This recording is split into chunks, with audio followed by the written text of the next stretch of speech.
Attention, brave souls. What you're about to witness might make your heart race. Before the suspense takes over your screen, click subscribe now and hit the like button. Get ready for a spine-chilling experience.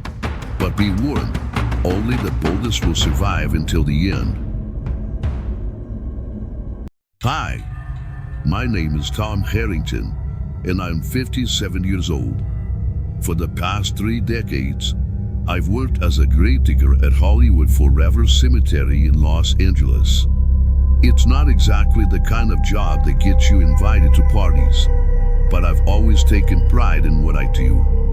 There's a certain dignity in it, making sure people are laid to rest properly, giving families a place to mourn. At least, that's what I used to believe. But something happened to me in the fall of 1983 that I've never spoken about until now. It's been almost impossible to find the words, and even harder to face what I saw. But maybe sharing it will help me make sense of it all, or at least make the whisper stop. The day it started was like any other. The early morning fog hung low over the cemetery, curling around the statues and headstones like pale, ghostly fingers. I was alone as usual, walking the grounds with my spade son over one shoulder, a cup of lukewarm coffee in my free hand. The cemetery was quiet, save for the occasional rustle of leaves or the distant hum of traffic from Santa Monica Boulevard. I had my usual list of maintenance tasks, filling in sunken graves, clearing weeds, repairing a broken fence along the north wall. Nothing out of the ordinary. But as I was walking toward the oldest part of the cemetery, the section where the stones are so weathered you can barely read the names, I noticed something strange. There was a small patch of land tucked behind the crumbling stone angel, overgrown with weeds and wild ivy. I must have passed by it 100 times, but that morning it felt different, like it was watching me. I brushed the feeling off. It wouldn't be the first time this place had gotten under my skin. Still, curiosity got the better of me. I set down my coffee and pushed through the overgrowth. That's when I saw it. A depression in the earth, just barely noticeable under the tangle of roots. My first thought was that it might be a sunken grave, but something about it didn't look right. The edges were too jagged, too uneven, like the dirt had been disturbed recently. I knelt down, running my hand over the soil. It was loose, freshly turned. Damn kids, I muttered to myself, assuming it was some kind of prank. Vandalism wasn't uncommon in the cemetery, but this felt deliberate. I grabbed my spade and started digging, figuring I'd fill it back in once I was sure nothing had been stolen or disturbed. But just a few inches down, the blade of my shovel hit something hard.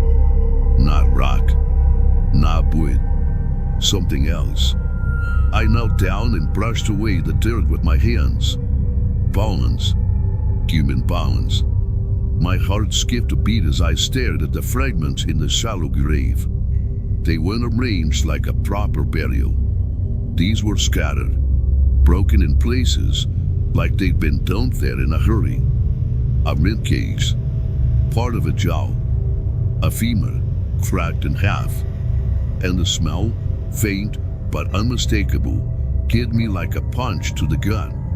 This wasn't an old grave that had been forgotten. This was something else, something wrong.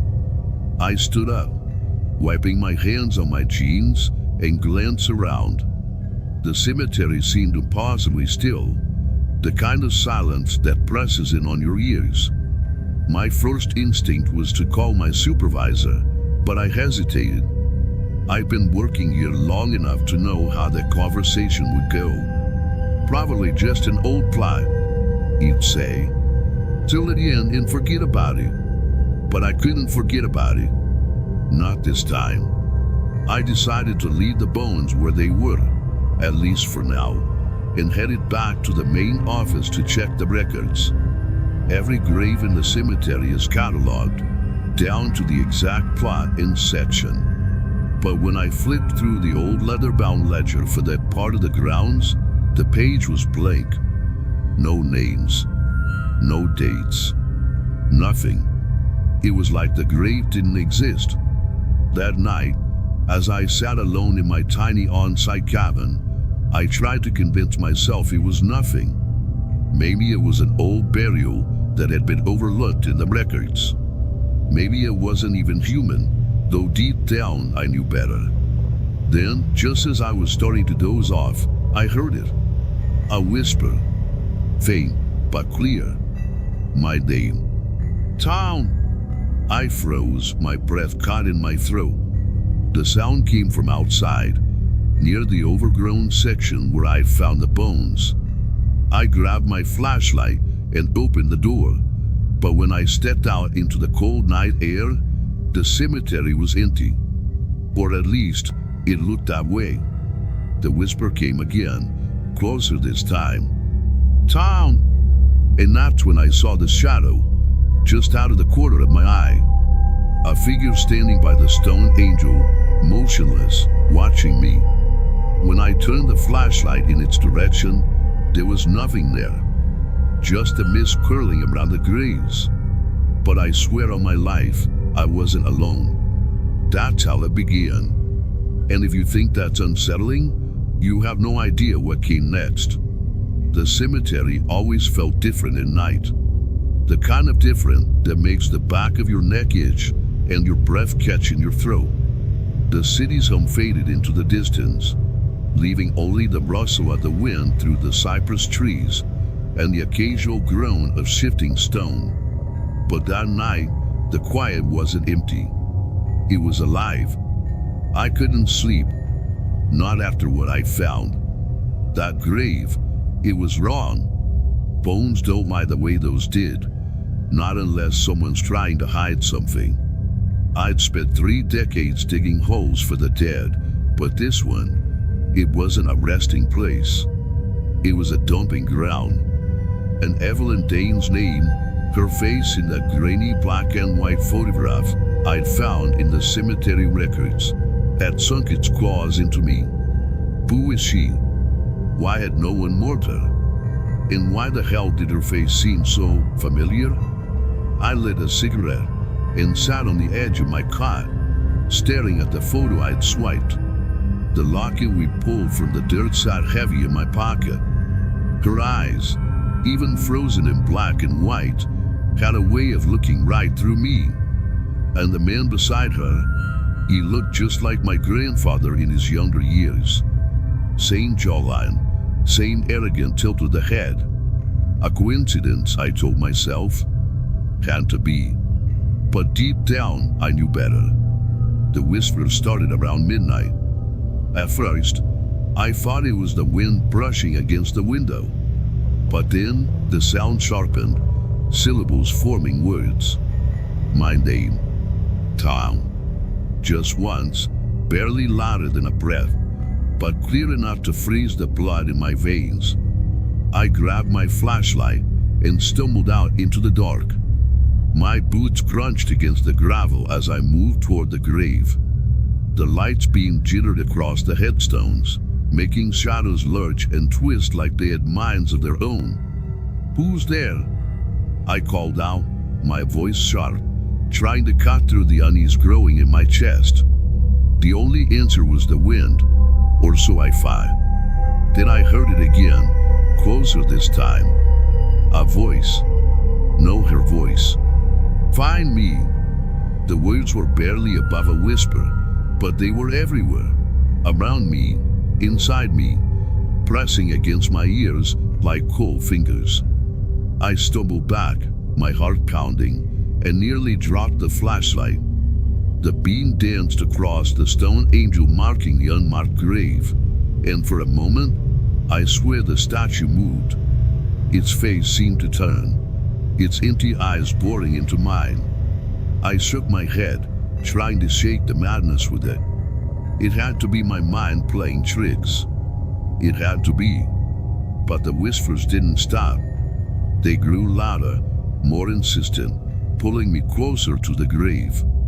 My hands trembled as I knelt and started digging again, this time without hesitation. The soil felt colder than before, like it had been steeped in ice. My fingers brushed something hard, a bone. I pulled it free, staring at its pale surface under the flashlight's glow. It didn't feel like just a bone. It felt like a warning.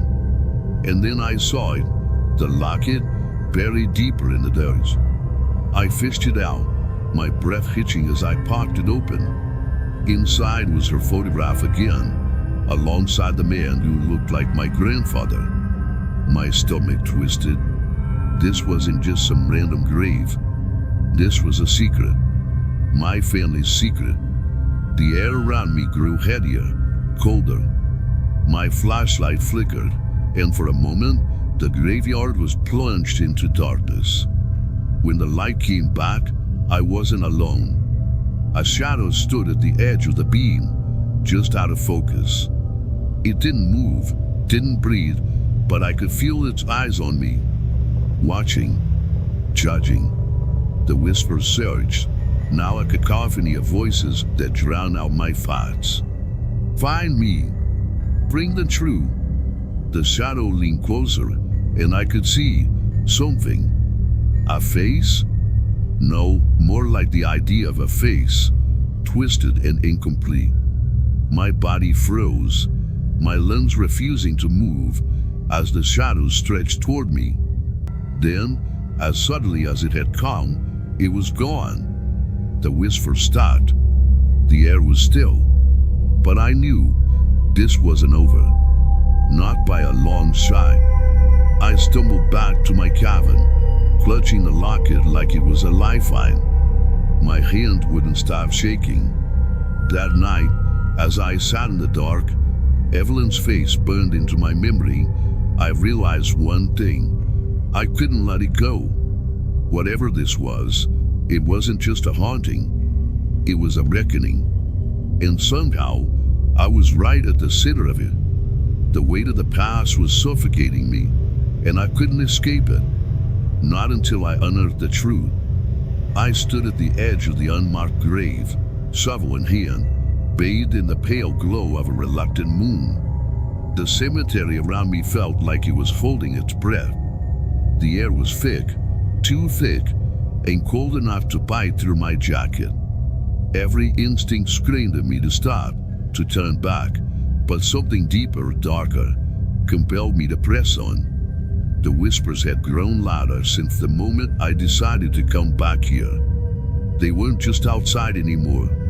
They were in my head, slithering through my thoughts like worms through soil. Keep going, they hissed, each word dripping with a malice that made my stomach churn. I drove the shovel into the earth, the sound of metal against dirt reverberating in the unnatural silence. Each scoop felt heavier than the last, like the ground was resisting me, fighting to keep its secret buried. The shadows from the nearby trees seemed to creep closer, twisting and elongating, their movements too fluid, too alive. And then I hit it, a dull, hollow thud that sent a shiver down my spine. I dropped to my knees, brushing away the dirt with trembling hands. The bones were there, white and fragile, but they seemed almost to pulse, as if alive was an energy I couldn't understand. The locket was still there too, gleaming faintly despite the absence of light. My fingers hovered over it, hesitant. I didn't want to touch it, but I couldn't stop myself. The moment I grasped it, the whisper stopped. Silence. But it wasn't relief. No, this silence was worse. It pressed against my ears, my chest, my very soul. A silence so profound it screamed. I tried to breathe, but the air felt like molasses in my lungs. Then it came. The shadows around me began to move, coalescing into a form, a figure. It was tall, impossibly tall, its outline flickering like a dying flame. Its face, no, There was no face, just a void, a blackness that seemed to draw the light out of the world. "Tom," it said, its voice a guttural rasp that seemed to echo from everywhere and nowhere. "You have found me." I couldn't move. My body was frozen, rooted to the ground as if the earth itself had claimed me. The figure stepped closer, its presence overwhelming, suffocating. "You know the truth," it continued, its voice now softer, more insidious. "You've always known, haven't you?" The locket burned in my hand, and with it came the memories I didn't know I had. My grandfather, his face stern and unyielding, standing over a woman's body. Evelyn, her lifeless eyes staring up at the stars. The sound of dirt being shoveled over her screams, muffled and fading. I wanted to scream, to deny it, but the whisperer's void-like face tilted as if it could see into me, peeling back my thoughts layer by layer. "She was innocent," it whispered, stepping closer. "And your bloodline condemned her." I managed to stammer. It wasn't me." "No," it said, its voice low and filled with venom. "But the sins of the father are the burdens of the son." It stopped inches from me. The cold emanating from it was unbearable, freezing the sweat on my skin. "You have a choice, Tom," it said, its tone almost tender now. "Expose the truth. Bring justice to the forgotten, or bury it again, as your family did. But know this, there is always a price."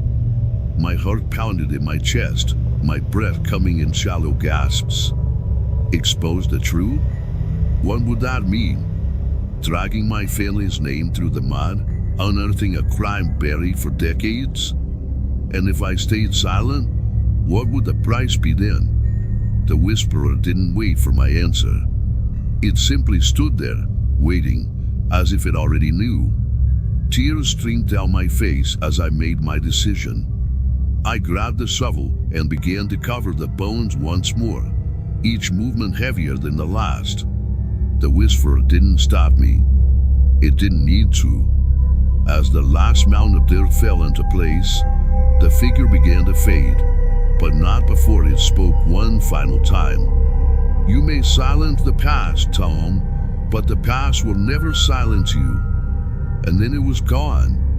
The whispers had stopped, but the silence remained, oppressive and eternal.